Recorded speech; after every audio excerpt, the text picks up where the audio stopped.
This is Elder Parthenios, one of the great elders on Mount Athos. Let me zoom in. And he's being interviewed here, I think, for a Romanian journal or something. So let's read it. This is Elder Parthenios here on the left, sitting with fathers, I think, probably somewhere on Mount Athos. They're treating him. I think he'd come over the mountain there on Athos and gone and seen the fathers over there in one of the skeets. And so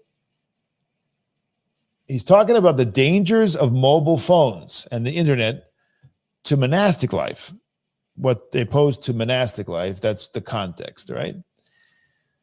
Reflecting on nearly 50 years as abbot, Elder Parthenios recounted incidents in which monks who had left the world for a life devoted to God fell prey to modern technology's temptations. Elder Parthenios highlighted how the intrusion of mobile phones and internet access has caused significant harm to monks. He said, "These devices are hazardous. Many monks have been deeply affected by mass media and the internet." He recounted a story of a young monk who sought his advice, his guidance, after experiencing temptations in his cell. Upon inquiring, Elder Parthenios learned that the monks in his hermitage regularly used mobile phones. They would stay up all night on their phones. At this hermitage, it's not there in the monastery, obviously, which disrupts their focus on prayer and distances them from the core purpose of the monastic life, communion with God. So they had temptations. The elder was called. He learned what's going on, that they're on the phones up into the night or way too often or something. Elder Parthenios emphasized the spiritual danger of bringing such distractions into a monastic setting. It is perilous to leave the world, to go to the monastery or the wilderness, only then to turn to a computer or the internet. This behavior is more than misguided, it's destructive. When a monk encounters these distractions, his mind will wander to them even during prayer. He also noted the detrimental impact of mobile phones on lay people, especially youth, and advised monks against using them entirely. He recounted the case of a monk who received a mobile phone and soon became enmeshed in its use, neglecting his prayer and failing to wake up for services. Such things should not be, Elder Parthenios concluded, underscoring the importance of focus and discipline in the monastic devotion and the spiritual risks posed by technology when it distracts from the monastic calling. All right, so kind of straightforward, right? Not hard to understand here. The elder is talking about, first and foremost, monastics. All right, let me go now to the question before I finish up. The question by our friend on Telegram. How does a person who lives in the world fight this? I'm super appreciative that there are monks and priests that are on YouTube, Instagram, Telegram, whatever, and the like, because orthodoxy is not everywhere, especially in America, right? So we're doing the missionary work through these means. I wish I could be rid of my phone, but living in our modern world, I cannot even do banking here in Russia without being connected to my phone. And this is an Orthodox country. How do you balance this? I'm an online teacher and I have to have the internet. Even this message is being shared by the internet. All right, so I think you have your answer. And your answer is you can't. You need to have the phone. You need to have the internet. So, okay, you're not, unless, I mean, if you're going to remain a teacher, you're going to remain a person in the world, you're going to remain with this device. Now, the question is, how do you best use it? How do you best avoid the temptations? How do you do that? Now, discipline is necessary, lots of discipline. The monks, of course, vary in their discipline. So he had examples of monks who could not maintain discipline, became addicted, became enmeshed. The question I would ask is, what level of responsibility do these people have? According to the need and the responsibility, so to the usage. You have a lot of responsible people under you. You have a lot of things that you have to answer for. You have a lot of emails and phone and all the rest because you're responsible for many people and things. You're going to use it, and that's not going to be a curse. It's going to be possibly a blessing for a lot of people, potentially, right? So it's just like any other tool, but it's a very, very powerful tool.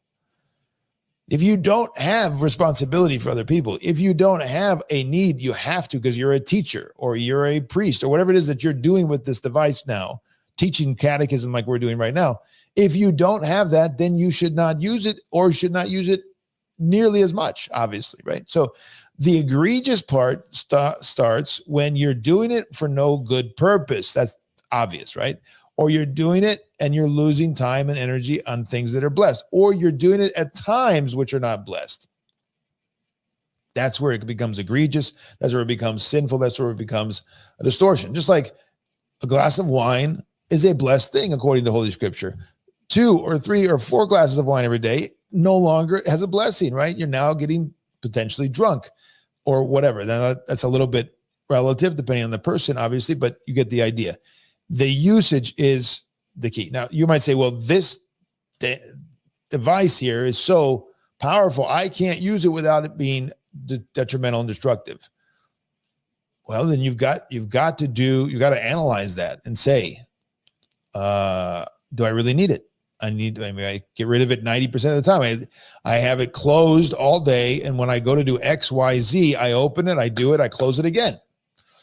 I don't think this is not the end of the world. Now, the monastics who have left the world, and especially a monastic in obedience, theoretically, for most cases, now there are exceptions to that depending on the monastery and the rest, but most of them don't have to have a phone at all.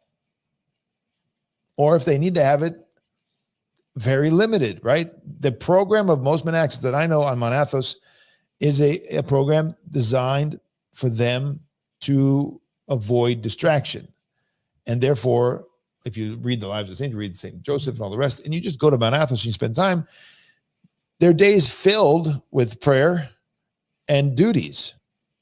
They have very little downtime, and therefore it's much more egregious for a monastic to have a phone, use it, and stay up late. Obviously, that's not the purpose of his life. He's not responsible for all kinds of things like a job or children or whatever it might be, where they have to have devices for their home education, whatever it might be, right?